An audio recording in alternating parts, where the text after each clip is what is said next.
When it comes to speedrunning, it's not uncommon to see people reset their runs early on in order to try to get a better start.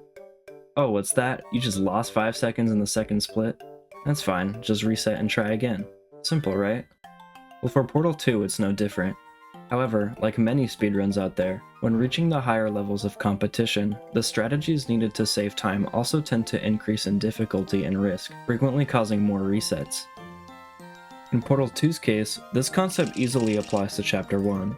In fact, it's so bad that if you watch most streams trying serious run attempts at the top level, most of the time you'll see the runner trapped in Chapter 1 purgatory.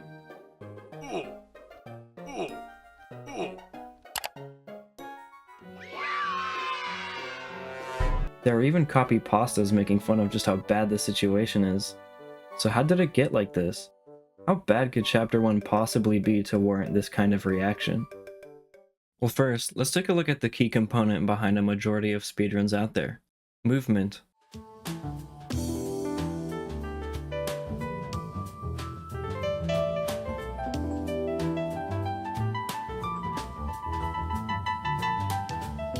In Portal 2 speedrunning, the main form of movement, like some other Source games, is bunny hopping. However, it's important to know that bunny hopping in Portal 2 is different from other Valve games for one main reason: airlocking. If the player reaches over 300 units of horizontal velocity, their ability to turn in the air becomes severely limited, causing the player to lose control, or essentially lock into whatever direction they are traveling in through the air. Hence the name, airlock. Once you airlock, there's pretty much no legal way to stop yourself until your velocity goes back down under 300. Because of this mechanic, runners have to be mindful about managing their speed, often intentionally slowing down by spending more time on the ground in order to properly redirect themselves. It's really easy to see this in action on maps like Escape or Turret Factory when there's a needed turn up ahead.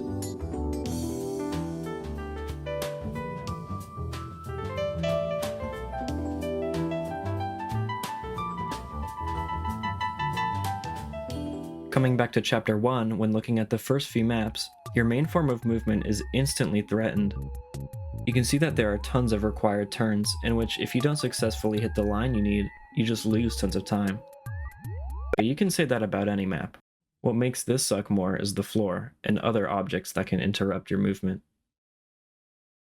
Rubble and broken floors make up most of your runway in Chapter 1, and to those who are unfamiliar with how the physics work in the Source engine, it might not seem all that bad at first. However, this environment is often littered with slopes, with some being hardly visible, hiding in muddy water. The thing is, slopes generally lie in one of two categories when it comes to movement. Option 1 being, "Wow, thanks slope, you're the best." And option 2, you see, jumping with the slope is really good at sort of shifting or redirecting your speed, and is actually positively used in the third map, Portal Gun, to carry your momentum. Meanwhile, improperly jumping on or against one is, well, not. And it can also happen in Portal Gun, in Portal Carousel, Cube Momentum, and Wake Up. Basically, it happens a lot more often. So not only are turns very prevalent throughout some of these maps, but your movement is incredibly challenged by random dips in the floor, slopes, and other protruding objects from the dilapidated aperture. And because of this, all it takes is one wrong jump, and your speed either gets drastically lowered, redirected by an airlock, or completely stopped. Either one of these causes nonsensical time loss that collectively adds up over time, leading many to reset because of it. Since I've been yapping so much, let's talk about the dialogue. Now he's playing classical music. Everybody, including myself, loves the iconic dialogue in this game, but so does the game itself. In fact, the level won't end until you listen to all the remaining dialogue or reach the very bottom of the elevator shaft. Even testing for that. The thing is, the elevator shaft has multiple checks to end the map once the dialogue is over. So if the dialogue finishes right after you pass a check, you're forced to wait until the next one for the map to actually end. Like the human skeleton. This is why sometimes in speedruns, you see the runner wait before entering the elevator. They're attempting to enter at a specific time in order for the dialogue to end right before one of these checks so that the level ends as soon as possible. This makes the speedrun evolve not only around neat little tricks or movement, but also very importantly around dialogue. Again, all you gotta do is let us disassemble you. Naturally, people worked to find dialogue skips in order to progress the dialogue quicker, ending the level much sooner. As an example, let's look at the first map, Incinerator. In the puzzle room, the way this dialogue skip works is to wait in front of the door or fizzler, and walk forward after the announcer says the word emergency. Tool for science, even in a dire emergency. Please note the incandescent particle field across the exit remains an important tool for science, even in a dire emergency. You have just passed through an Aperture Science Material Emancipation Grill. If done correctly, the announcer will jump to a later dialogue sequence, saving 5 or 7 seconds respectively, depending on which version you performed. However, it loses roughly 8 if you miss it. Now these two skips are very reasonable and easy to do, but they pale in comparison to these two behemoths, Portal Gun and Incinerator. Starting with Portal Gun, the location of this dialogue skip is right here, right at this ledge at the end of the office. Similarly to Containeride, Portal Gun also has 2 dialogue skips, an easier one and a more difficult one that saves more time. The most common way to perform the easier one is by lining up just before the ledge and holding W after Wheatley says the word wait. I'm gonna work on the assumption that you're still alive, and I'm just gonna wait for you up ahead. I'll wait 1 hour. Good. If done correctly, you'll drop into the new area as his sentence finishes, causing Wheatley to interrupt the announcer and saving roughly 5 seconds. It's important to take a step back for a moment to see how all of this starts. From the moment that you break this floor earlier in the level, you're immediately put on a timer to get to the ledge as soon as possible. Get there too late and you miss your shot at trying the dialogue skip. I'm just gonna wait for you up ahead. I'll wait 1 hour. Luckily, there's a lot more generous leeway for the easier skip. I mean, that's literally why it's referred to as the easier skip, but you can get there pretty reasonably even with mildly passable movement. I'm sorry, Otzi, for using this. We've all been there, bro, don't worry. The real issue starts as soon as you're ready to graduate to the fast dialogue skip. This dark and evil dialogue skip really puts your movement to the test. You only realistically have room for one very minor mistake if you want to reliably hit this. Well, you know how for the easier skip you have to move when Wheatley says wait? In this case, it's the word asked. Also, are you alive? That's important. Should have asked that first. Because of this, for the easier skip, once you break the floor, you have roughly 15 seconds to make it to the ledge before you miss the opportunity for the skip. But for the faster skip, it gets knocked down to 10. The amount of leeway that gets cut is pretty significant. Not only that, but this map is composed of literally everything that is designed to ruin your movement. Miss or fail the slope boost? Too bad, you won't be fast enough for the skip. Missed grabbing the portal gun? You'll be too slow. Land on this red rebel the wrong way. Unfortunate, your jump gets eaten and it ruins your momentum. Mess up a precise portal shot once or twice?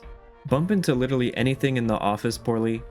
Hit this door or bonk on a 2-unit high bump on the floor? You'll be too slow.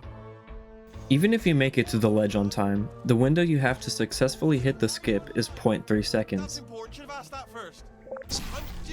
Alright, only 0.2 seconds less than the window for the easier skip.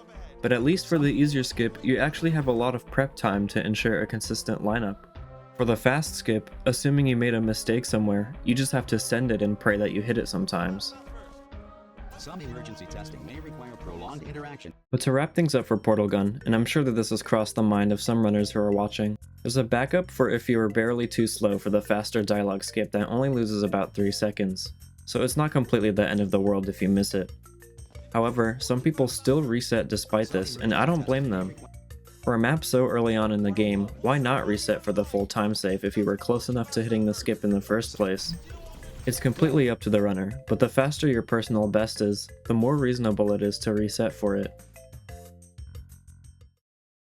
The other map that I showed earlier is the last map of Chapter 1, Incinerator. To help you understand the issues of this map easier, I'll first explain the little tech and movement that's performed. The first small hurdle is getting around this trigger near the beginning that starts a scene where GLaDOS has to move the panels covering the portal gun. Once you find... There it is. There. Good. You have a dual portal device. Luckily, there's a gap that's reasonably big enough for you to squeeze through, letting you pick up the gun without having to wait for the panels to move.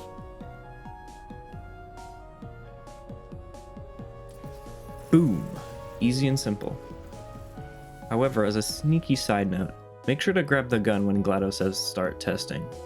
Just keep this in mind for later. Once you find it, we can start testing, just like old time. Good. The real kicker begins once you actually have the portal gun. The general overall goal is to get to the end of the map, right? But the most efficient way to do this in this case is to perform something called portal stands. Naturally, if you stand in your portal and shoot the opposite color, the game forces you out to prevent cheesing some maps. However, if you just hold backwards at the right time as you shoot your portal, you can sort of bypass this and continue standing within your original portal.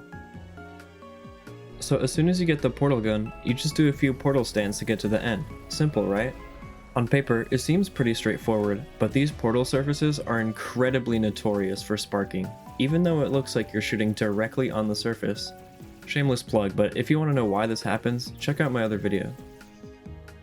You essentially just have to know exactly where the bullseye is, or pray that your portal will land, because if it doesn't, you'll end up walking back into your portal believing you successfully did a portal stand, when in reality, your portal just sparked. But okay, let's just say your portal actually did land. If you mistime your input to walk into the portal for the portal stand, you just end up getting pushed out and fall all the way down. And my condolences if you're on this wall when it happens. Trying to catch yourself on the sparkiest surface in the world is not fun. Assuming you get past Spark City, population just you, the next step is to jump and shoot a portal to the ending hallway.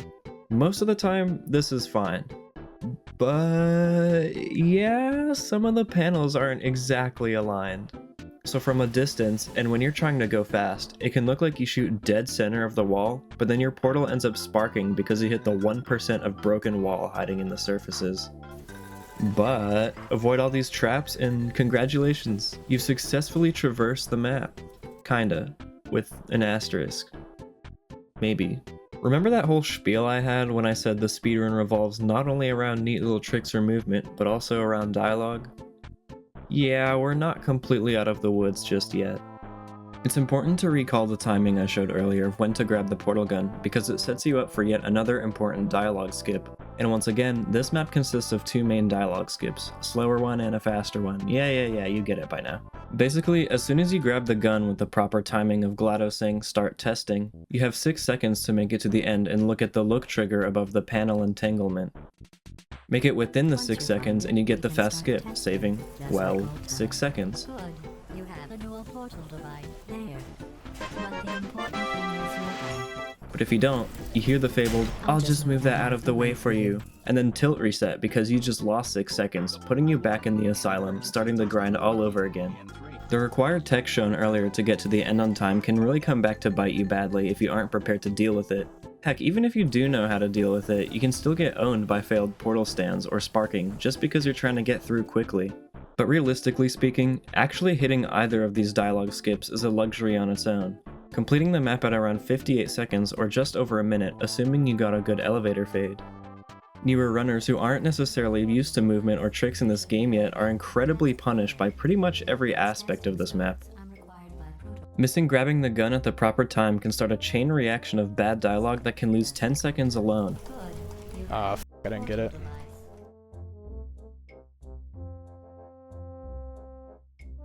And if you aren't yet comfortable with the tricks in this level and choose to traverse through an easier route, you can lose upwards of 30 or more seconds just purely off of bad dialogue and a bad elevator fade. That's why it's so important to hit these skips. It's good to know that this map hates everyone equally, am I right? Dude, I'm fucking killing myself. Okay, but for real though, Incinerator really is just a hard map. It's like a final boss you have to surpass just to exit chapter 1. It's okay though, there's worse things out there that also happens to be in chapter 1.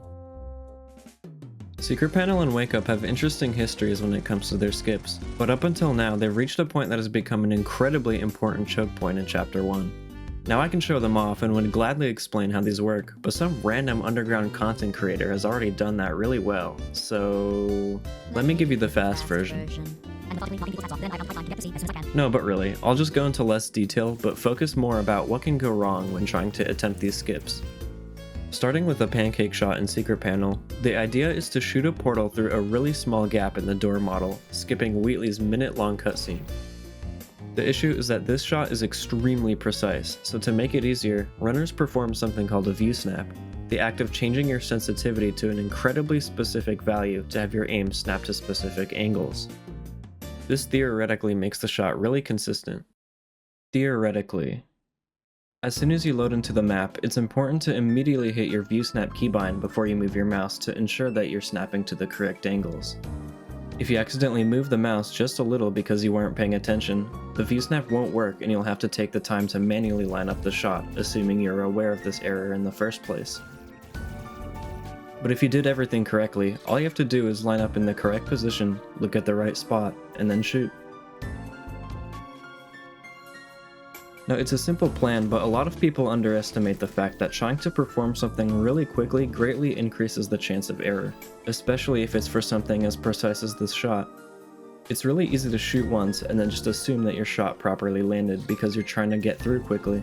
However, if it misses and you leave your lineup position thinking you hit the shot, you'd have to take the time to manually set up everything all over again, but by that point you've already lost a ton of time. But once you get past this pancake shot skipping Wheatley, it's important to point out that you're not normally supposed to have access to the portal gun here. Because of this, if you notice in the ending transition room, there are portal surfaces on the walls. If you were to shoot a portal on this surface, activate the level transition, then enter your portal, you'll find that once you load into the next map, Wake Up, you're just a little outside of the main level. You'll end up wrong warping to a location in Wake Up based on where you fade out in Secret Panel. Unfortunately, the only way to properly wrong warp inside the normal playable area in Wake Up is to fade out of Secret Panel in spots that are out of bounds. Instead, with a lot of clever routing and the help of task tools, runners figured out a way to carry lots of momentum from Secret Panel into Wake Up, which, with the right amount of velocity and correct positioning, can direct the player back into the main playable area. This is called Toast Skip, and it saves 10 seconds over the normal route. You see, this skip was thought to be task only for a long time before runners started looking into it. Nowadays, it's not uncommon to see high-level runners go for this in regular attempts, but just because lots of people are doing it now doesn't mean it's easy. Oh. A key aspect of this trick is building momentum. The idea is to gain enough speed before the level transitions in order to carry enough momentum into the next level, and to do that, we rely on the velocity gain from the help of reportals. If you recall an Incinerator when standing in a portal and shooting the opposite color, the game gives us a velocity boost. Runners use this boost in two spots here. The first reportal is done by shooting on the ceiling panel, giving us the height needed to build velocity once we start falling back down. The second reportal is performed right before the level transitions, shooting on the wall as we fall through our new floor portal. If timed correctly, you should fade out of the level with 800 velocity and have enough height to strafe back inside the main level. Great, now here's a compilation of everything that can go wrong. You have to time a jump into your portal before shooting the first reportal. If you miss that, your positioning is bad and you can't properly fall back into your portal. You can shoot too early for the reportal, you can shoot too late for the reportal. There's a giant invisible wall blocking half the surface we reportal on, so if you miss shooting directly on this corner, you can't fall back into your portal.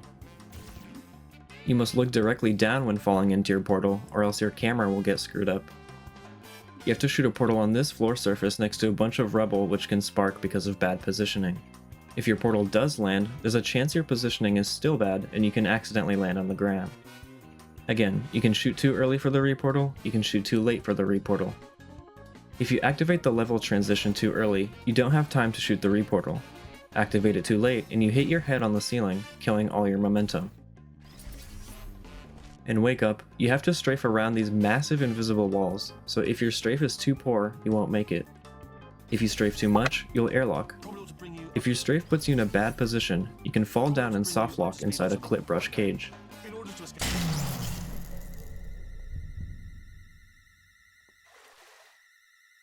As you can imagine, hitting this first try is incredibly difficult, but the payoff is very rewarding. However, even if you hit this first try, you're still not safe from the rest of Wake Up. To explain why, let's take a look at the later cutscene portion of this map.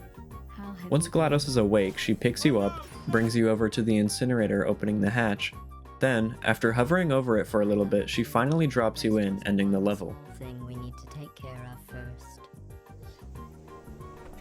One crucial piece of information to know is that when GLaDOS picks you up, She actually moves your camera, but not your actual character's position. Because of this, since the incinerator opens a bit before she actually drops you, if you were to get your physical position onto the incinerator door before GLaDOS picks you up, you could theoretically fall into the incinerator immediately when the doors open. While the idea is technically correct, there's two issues with this, and these two issues are what can cause you to lose tons of time or even the run. The first issue is actually getting to the incinerator in the first place. You're stuck inside the escape pods surrounded by tall invisible walls. Luckily, runners have discovered that by timing very precise jumps near the end of the escape pod elevator shaft, you can receive enough momentum to take you over the invisible walls. But naturally timing these jumps is tick perfect and not reliably feasible, so instead, runners perform something called a pause boost. By pausing and unpausing right before you hit the ground for the second jump, you can regularly hit the boost needed to clear the wall. But once we go to stand on the incinerator door to end the level, this happens. The second issue is that the door opening actually pulls the player with it, so to avoid this, runners use one of two clipboards found throughout the level to stop themselves. Now, with the help of a clipboard keeping us in place, because for some reason they aren't affected by the door opening, we can end the level 6 seconds sooner. This entire sequence is known as Betsrighter. When it comes to what can go wrong, everything mainly starts with the jump to leave the escape pod. Despite making it easier, the timing for the pause is still really precise, losing roughly about 2 seconds per attempt if you miss it, depending on where your save is. While there is a way to tell if you pause too early or too late, you still just have to know exactly when to pause or else it won't work. It's kind of hard to convey just how easy it is for time loss to snowball here until you actually try it yourself. But assuming you make it past this jump, you then have to deal with the clipboards. Normally, since you forcibly hold Wheatley in this level, the game removes the ability to drop things with your use key so you don't just kinda leave him behind. However, another way to drop things is to create distance or obstruction between you and whatever you're holding. In this case, we force dropping the clipboard by pressing it into the incinerator as we slowly back away from it. Once it's separated, you're free to push it around however you like.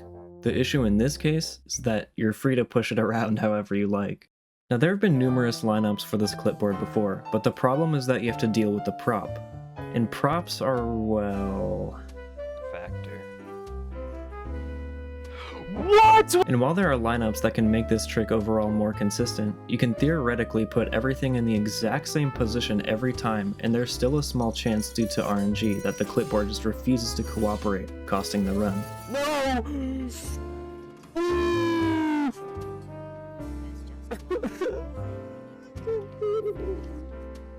Oh yeah, I forgot to mention. Assuming everything works and you end the level before being dropped, you never actually leave the cutscene state given to you when you're first picked up by GLaDOS. A side effect of this is total invincibility for the rest of the run. So not only do you save 6 seconds in this level, but you can save a lot more later in the run due to different routes that become possible because of this invincibility. Maps like Laser vs Turret or Column Blocker are good examples of this, being utilized in spots that would normally guarantee killing the player. It overall removes lots of concerns for regular dangers in maps and is just an incredibly nice thing to have throughout the run. So you could imagine that missing this trick kinda puts a wrench in the flow of things, ruining the rest of your run. Drop the clipboard! What? It's stuck on my... It's taped to my finger, dude. Like, what if that happens during a really big relay race? Couldn't be me. Let's see, does Madden get the Betsrighter? Doesn't get it! Ooh. Oh no. Team B is not having a good time. This is why Chapter 1 is so important. It's such a pivotal starting point in the run in which a lot of tricks eventually come down to hit the skip and save 6 seconds, or miss it and lose 6 seconds without much of any in between. There. Dude. I'll just move that out of the way for you. This place really is a wreck. Really? But the important thing... It also sets up a very crucial foundation for the rest of the run that, without it, leaves little to no chance of lowering your PB, depending on how good it is. But hey, at least these aren't super late into the run in like Chapter 8 or something. While I believe I showed most of the big troubles in Chapter 1, there are a few maps that we haven't looked at that are home to more minor inconveniences than major roadblocks. So to close things off, I'll just quickly showcase a couple of these. In Containeride, the right side of this door randomly opens and closes and can make it really difficult to properly hop through. For science, even in a dire emergency. There's a trigger here close to the fizzler that brings the ending elevator down early. Hitting it basically guarantees getting a good elevator fade, but missing it or accidentally touching the fizzler ruins the fade or the entire dialogue skip. If cube and button-based, the odds of this happening twice are very slim. Also, this could happen. What the fuck? In Portal Carousel, there's a route where you bring the cube over the wall and by taking advantage of grabbing mechanics, can push the cube onto the button. There's a chance that putting the cube over the wall can automatically release the grab or completely rotate the cube, ruining the trick. In Smooth Jazz, this portal can spark really easily. Standing too close to the wall portal when trying to get the cube can make it so that the cube is ungrabbable for about a second. The cube also has a mind of its own. What the heck was that? How can you even shoot that? Pick up the cube, bro! In Cube Momentum, the trigger to activate the dialogue is really small and can be a hassle trying to get the cube to activate it. Shelter from space to well done. The Enrichment Center. In Feature Starter, this button. Oh my goodness, this button is annoying to me. Stepping on this button for one tick will hard stick the button, keeping it activated. This is actually really easy, but trying to get through it really quickly can be really frustrating sometimes. And the future starts with... Wow, I love this freaking button. I'm sorry. And that'll do it for me. Sorry for all the delays I had when it came to making this video. Had a bunch of IRL stuff come up, so I really appreciate the patience and you sticking around. Feel free to follow me on Twitch. I'll be grinding for the record in the meantime over there. See you.